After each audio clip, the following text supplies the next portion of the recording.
To achieve true present-day realism, we must strip away the melodrama and replace it with the cold, bureaucratic and digital reality of 2026. This isn't just a story about a family. It is a story about algorithmic power, deniable assets, and geopolitical leverage. Here is the compiled, realistic book-style draft. This version integrates the dual-flow narrative, the prose of the siblings, and the chilling data stream of the observer, while embedding the moral paradoxes into the fabric of the setting. The Lazarus Protocol. Volume I, The Infrastructure of Lies. The Observer, Data Stream 1. Location, Server Farm Alpha. Undisclosed subject, the Sterling Vance Conglomerate. Reality check, in 2026 empires aren't won with swords, they are won with provisioning.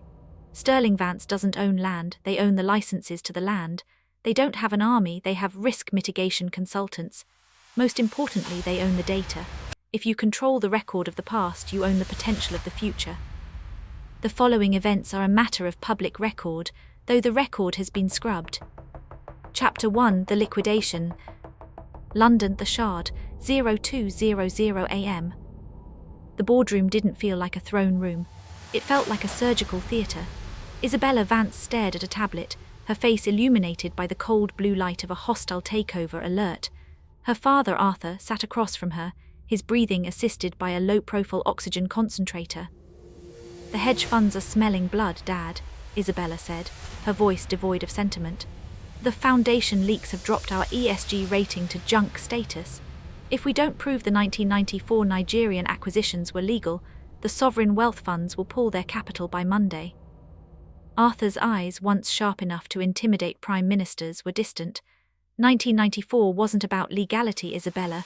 It was about survival. We did what the World Bank was too afraid to do. Cole stood by the window, watching the police siren snake through the London streets below. He was the fixer, the sibling who spent 6 months a year in the ports of Lagos and the mines of the Congo. He knew that survival was a euphemism for a mass grave. "I've seen the ledger, Isabella," Cole said quietly. "I know about Elias. I know he didn't die in the uprising. I know Dad signed the order to have him rendered to a black site." The room went silent. The betrayal wasn't a shout, it was a file transfer. Cole's phone buzzed. He had just sent the encryption keys to the Foundation. He had chosen the morality of the victim over the loyalty of the bloodline. Chapter 2, The Secure Extraction. The M4 motorway, heading west. The extraction of Arthur from the Vance private wing wasn't a cinematic shootout. It was a failure of cybersecurity. Sasha, the youngest, had utilized a zero-day exploit in the hospital's building management system. "I've looped the pacemaker signal," Sasha whispered into a headset from the back of a nondescript transit van. "The hospital thinks he's in stage 4 REM sleep. In reality, we're doing 80 mph past reading." Cole sat in the back of the van, watching the heart rate monitor on Arthur's chest. 72 BPM. "Why save him, Cole?" Sasha asked, their fingers never leaving the keyboard. "He's a monster. We could have just let Isabella handle him." "Because he's the only one who knows where the physical ledger is," Cole replied. "And because the Foundation told me I'm not a Vance, they told me I'm Elias' son." The realism hit them like a physical weight. If Cole was Elias' son, then the man sitting 3 feet away wasn't his father, he was his kidnapper. Chapter 3, The Green Gold Paradox.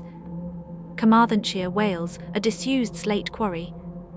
They reached the safe house, a brutalist concrete bunker built during the Cold War, now retrofitted with Starlink dishes and server racks. Arthur was awake now, his mind sharpened by the adrenaline of the flight. Cole opened the ledger. It was a digital dead man's switch. As Arthur's thumb pressed the scanner, the green gold files decrypted. "Look at the supply chain, Sasha," Cole commanded. Sasha's face went pale. The green gold seeds, the miracle crop that Sterling Vance used to save the developing world, were a biological trap. They grew perfectly, but they were sterile. To get the next harvest, the farmers needed a specific chemical catalyst. "The fertilizer," Sasha said. "It's sourced from the phosphorus mines in the Delta, the ones the Foundation is currently liberating." "Liberating?" Arthur laughed, a dry hacking sound. "They aren't liberating them, they're taking them back. Those mines use 10-year-old unaccounted workers. If you expose this coal, the UN shuts the mines. The fertilizer stops. and 40 million people who rely on Vance seeds will have nothing to plant in the spring. The POLAIZING junction, the reader's burden. This is where the realism forces a choice. There is no good ending. The dilemma. 1. Expose the truth. You free the child miners and bring Arthur to justice. Within a year, a famine of biblical proportions sweeps across East Africa because the seeds won't grow without the blood fertilizer.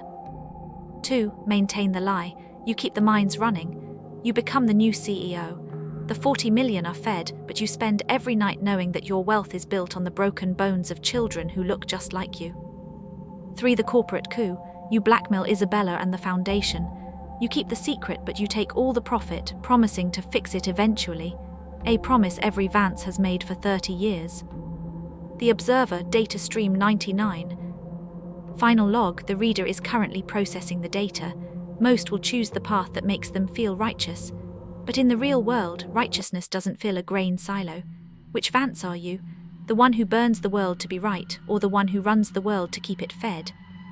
Book style ELEMENTS for the reader. The artifacts. Throughout the book, pages are interrupted by leaked emails and satellite imagery of the mines. The tone, sparse, clinical, and fast-paced.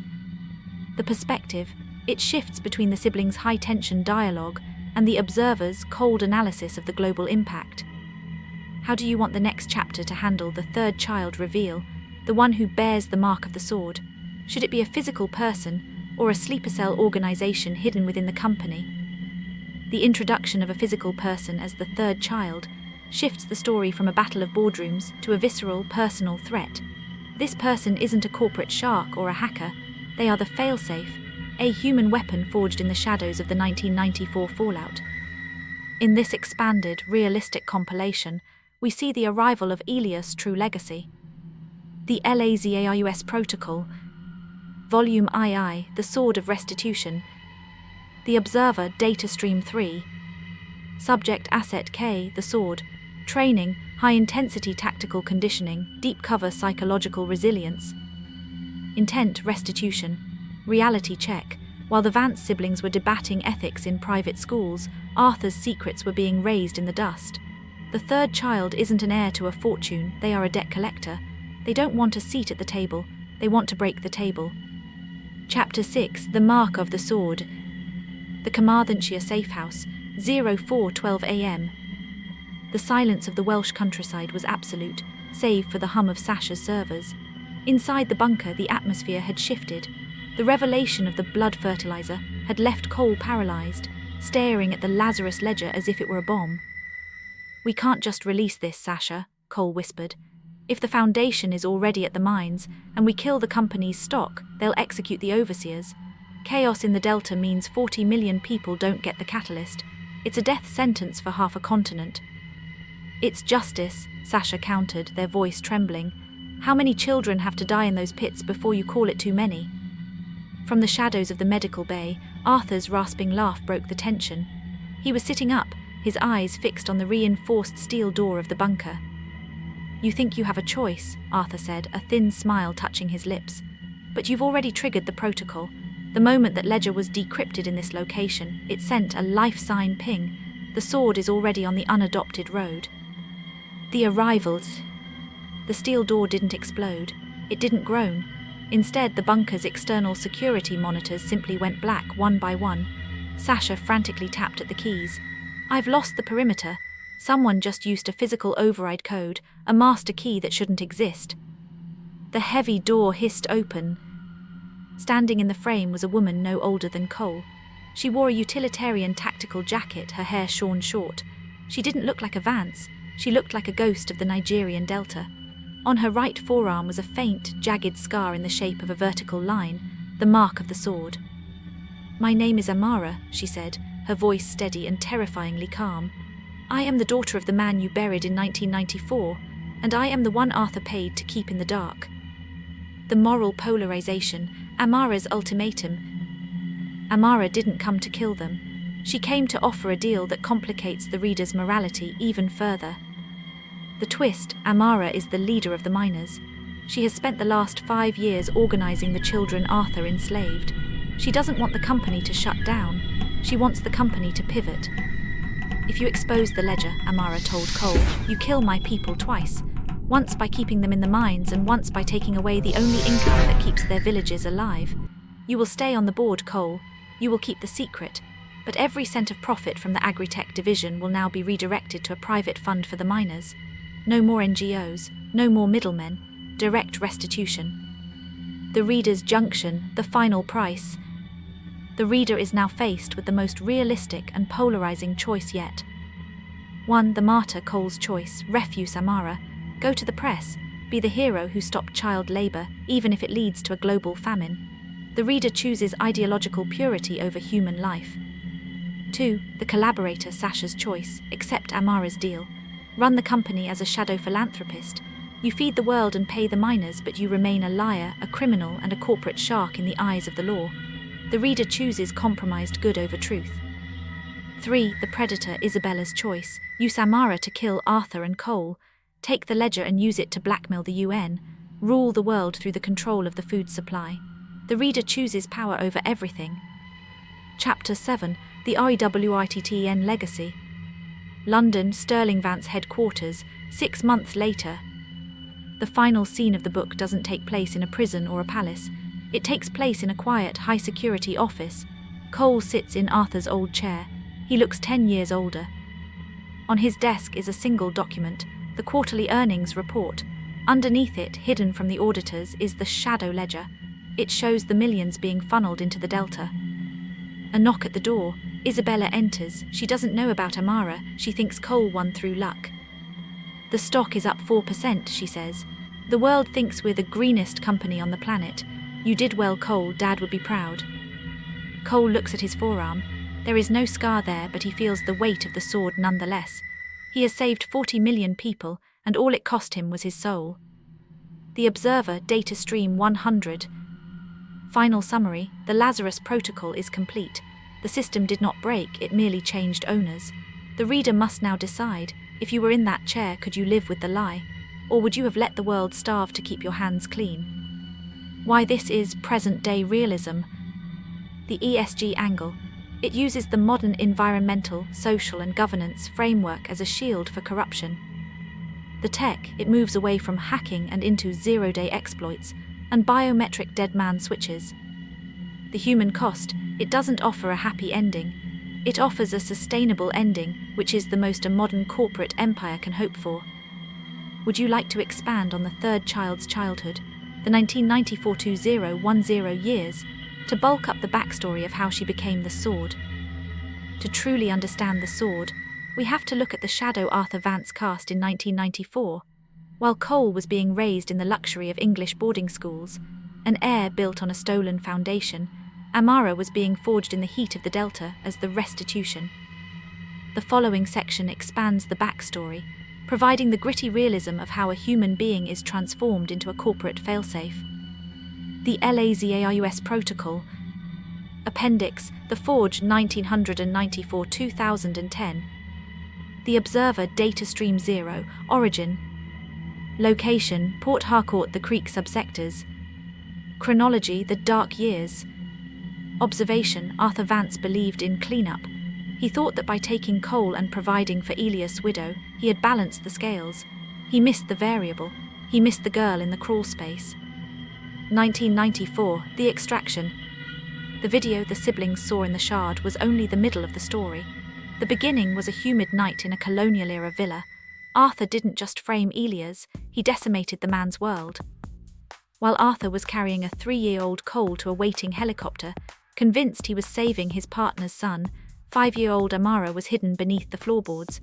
She watched through the slats as Arthur's risk mitigation team burned her father's research papers. She didn't cry. She memorized the serial numbers on their boots. 1995-2002, The Ghost of the Delta. Arthur's guilt manifested as an anonymous monthly deposit to a local mission. He thought he was paying for a quiet life for the surviving family. Instead, that money was intercepted by the Foundation, a network of Elias' former colleagues and local labor leaders. Amara wasn't raised in a school, she was raised in the infrastructure. Age 10, she was taught to map the flow of phosphorus through the black market. Age 12, she learned the digital architecture of the Vance logistics network, identifying the blind spots where cargo ships vanished from satellite tracking. Age 15, she was sent to work in the very mines her father had discovered under an alias. She needed to feel the grit of the fertilizer in her lungs so she would never forget the scent of the enemy. 2005, the mark. The jagged scar on her arm, the sword, wasn't an accident, it was a ritual. On her 18th birthday, the elders of the foundation took the last remaining physical copy of her father's patent. They used a heated stylus to brand the coordinates of Arthur's London headquarters into her skin, camouflaged within the jagged line. She was no longer a person, she was a living ledger. The dual flow, the contrast, the air coals, the sword Amara. Education, Eton/Oxford economics. Education, the mind's the dark web logistics. Perspective, believed the world was a meritocracy. Perspective, knows the world is a series of toll booths. Morality, abstract, debates the greater good. Morality, transactional, demands the price paid. Weapon, a boardroom vote. Weapon, the ability to collapse the entire supply chain. Chapter 8, the realism of the meeting. Present day, the whale's bunker. Amara stands before Cole. The realism of this moment is found in the lack of drama. There is no shouting. There is only the cold realization of the difference in their Vance upbringings. You look at me and see a victim, Amara said, her eyes tracing the high-end fabric of Cole's jacket. But Arthur didn't just pay for your schools, Cole. He paid for mine. Every time he sent conscience money to the Delta, he was funding my training. He was buying the rope I'm going to use to hang this company. I didn't know, Cole stammered. Knowledge is a privilege, Amara replied. I spent 10 years breathing the dust that made you a billionaire. I don't want your apology. I want the admin access. I want the keys to the agri-tech division so I can turn the green gold into a weapon of sovereignty for my people. The reader's moral polarization expanded. This backstory forces the reader to re-evaluate Amara. She isn't a heroine in the traditional sense. She is a product of Arthur's cruelty and his guilt, a Frankenstein's monster made of corporate cash and revolutionary rage. The question for the reader: does Amara have the right to control the world's food supply because her father was betrayed? Or is she just as dangerous as Arthur, a person who has been radicalized to believe that her trauma justifies global leverage? One, support Amara. You believe in historical restitution. The victims of the past should own the tools of the future, even if their methods are cold and paramilitary. 2, support Cole. You believe in institutional reform. You think the company should stay in professional hands to avoid a global meltdown, even if it feels like protecting a thief. 3, support Sasha. You believe in total deconstruction. You want to leak it all, burn the company, and let the world figure out how to feed itself without the Vance monopoly. Final compilation, the complete book structure. If you were to publish this book style, the chapters would alternate between the present, the heist, the bunker, fast-paced, tactical, dialogue-heavy. The past, the forge, descriptive, gritty, focused on the Delta and the 1994 fallout. The data stream, the observer, cold, analytical, giving the reader the macro view of the global impact. This is the final juncture. The twisted line of the Vance family and the mark of the sword have converged in the cold, concrete heart of the Welsh bunker. The realism here is sharp. No one is shouting. The only sound is the low hum of cooling fans and the steady, artificial hiss-click of Arthur's ventilator. The Lazarus protocol. The final confrontation, the sovereign debt. The observer, data stream 101. Status, final handshake initiated. Metric, 40 million lives versus 30 years of restitution. Analytics, the human brain is not wired for this scale of decision-making. We are wired for family or for survival. We are not wired for both. The following dialogue is the sound of a legacy breaking. The scene. Cole stands at the server terminal. His hand is hovering over the broadcast all command. If he hits it, the Lazarus Ledger goes to every major news outlet and regulatory body on the planet.